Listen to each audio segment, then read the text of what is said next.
If you have been playing jtoh for a couple of years, you should have noticed the decrease in player counts.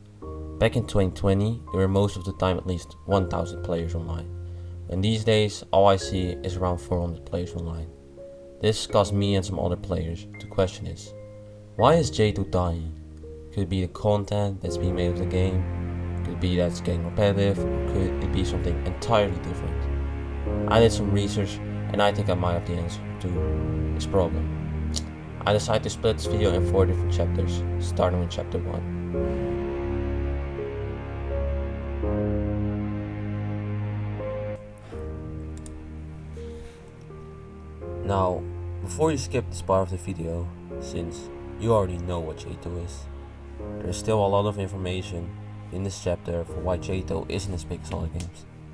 Now let's start with the basics. jtoh, standing for Juke's Towers of Hell, is a Roblox R6 obby game. However, it isn't like your Escape the Dentist or Mega Fun obby.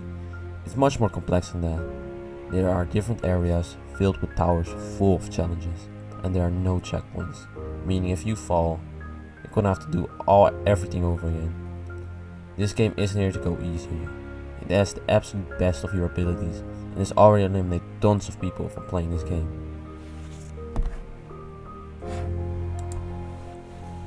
A lot of people who play Roblox just don't enjoy this type of style and just don't really want to grind and do the same jumps over and over again. When these players find this game, they just play 2 easy towers, then they fall once on a medium or an easy, and they never play this game again. Because of this reason, when a new player finds jtoh, there's a 1 out of 8 chance they survive the tower hack trap and become regular players.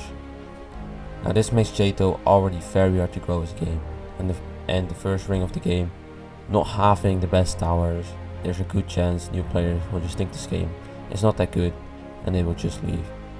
However, even with this issue, jtoh still managed to grow to around 1000 players back in 2020, and most of the people joining that year found the game with a lot of content being made on the game at the time.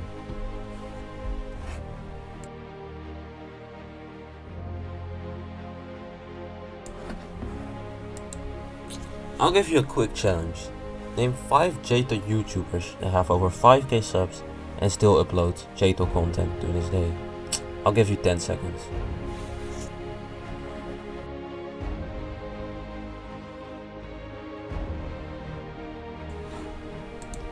Yeah, I only gave you 5 seconds. I'm not really a patient man. Now, you're probably wondering, what has this to do with jtoh's dying?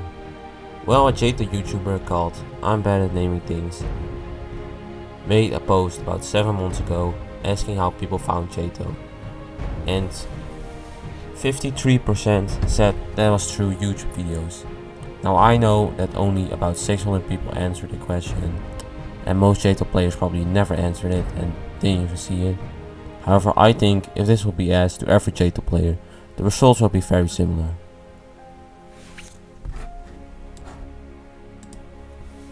A question asked in the jtoh Discord was in what year most players found jtoh, and most people found it in 2019 to 2020. Well, if you look in the post, you can see that in 2020 has less than 2021, showing the game is declining. So how did most players find the game in 2019 to 2020? And my answer to that is the content. Back in 2019 and 2020, there were tons of jtoh YouTubers uploading like MadFactor360, iAlert, Banana, Franco J.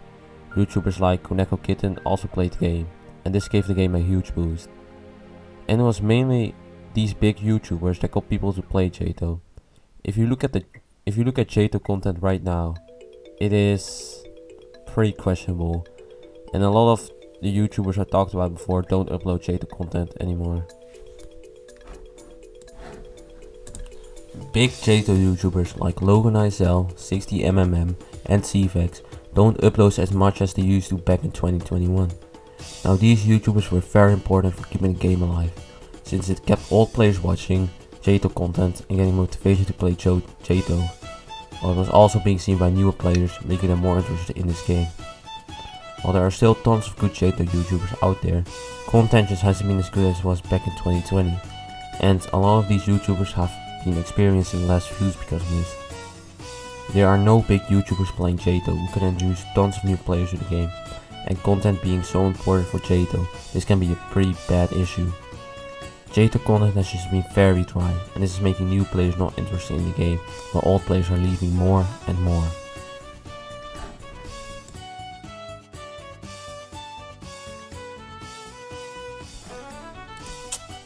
I think for a lot of people watching this right now, this video has been very confusing, and I'm gonna try to make it easier to understand. We're making a circle about how jtoh grows, and we are mainly going to look at why jtoh YouTubers stop uploading jtoh, and why there are barely new YouTubers making jtoh content. Let's start with the basic circle. New players join the game. Some of these players make videos about the game. These videos introduce new players to join the game, and that's about it. Now this is obviously not the only way a game can grow, but it is the most efficient way, mainly for a game like jtoh. Now we already discussed the lack of content and how important that is for a game to grow these days. However, we have not discussed why jtoh is no longer being made as much as in 2019 to 2020, and why so many YouTubers stopped making videos about jtoh. And I think the main reason for this is that the game just gets repetitive. jtoh is a game with loads of towers and new zones being added. This makes it so that you can never really complete the game. Even if you beat every tower, you still have the whitelist full of towers that might be added into the game in the future. You're probably wondering, how is this a problem? Isn't this a good thing? Well, with jtoh basically being impossible to beat, there isn't really a goal for jtoh players when joining the game. This means that there is no real ambition to complete every soul crushing tower, for example, since there is no end to them. A lot of players counter this by making their own goals, like unlocking all the rings and zones, or to beat the terraform tower. And jtoh self also tries to counter this by making remorseless more like the difficulty. And jtoh self also tries to counter this by making remorseless more like the end difficulty, and that soul crushing towers are just extra content.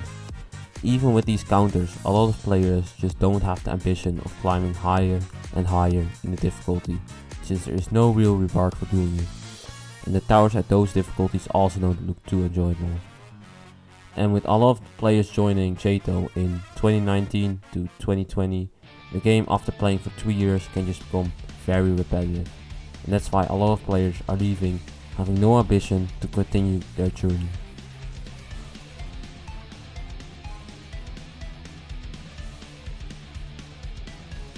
I think the biggest reason why jtoh is dying is it just gets repetitive, and with not many new players joining, this causes the game to kinda die out.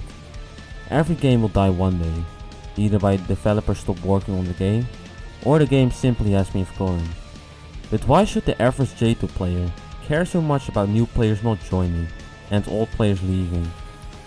Well, the problem with a game dying and its community leaving is that the developers will stop caring as much about their game and won't work on it too much anymore, since the game is dying anyway. This means that for players who still play the game and enjoy it, there won't be much content added to it anymore. Now, before everybody starts panicking, I don't think jtoh will end anytime soon, since the developers will probably first wanna finish all the zones and will definitely take a year or two before Zone 10 is out. However, I think this problem is important, since all of the players playing right now simply won't be playing in 2 years. jtoh is very important to R6 advanced Roblox hobbies.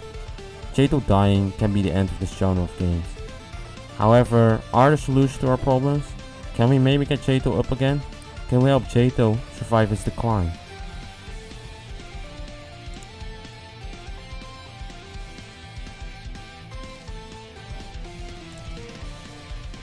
Revamping Ring 1, or something close to that. See, a big problem with new players joining the game is simply the first ring, and the first towers not being too great, with the tutorial not explaining much useful things and being very boring, while Tower of Madness and Beginner Tower has random difficulty spikes, making the game not seem too good in the eyes of new players.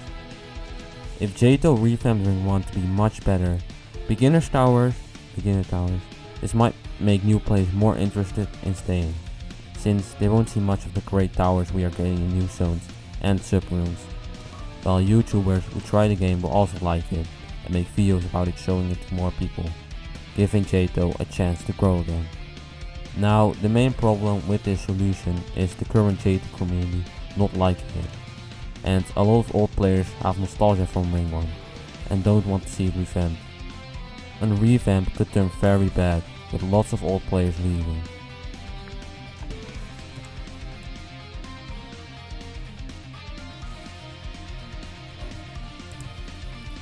Doing nothing. This might be a weird solution, but maybe by doing nothing and just keep making the content for the game, and maybe the game will revive itself. Either way, there are probably tons of other solutions I couldn't think of, and who knows what jtoh was in store for 2022. Will this be the revival of jtoh, or will this be the nail in the coffin?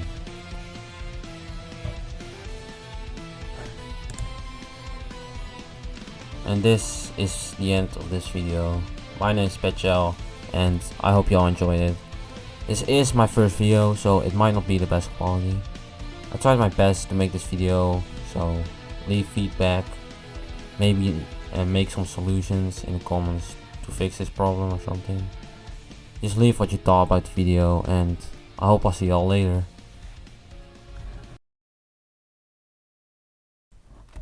Also, please fix this bug, jtoh. That would be very nice. Thank you.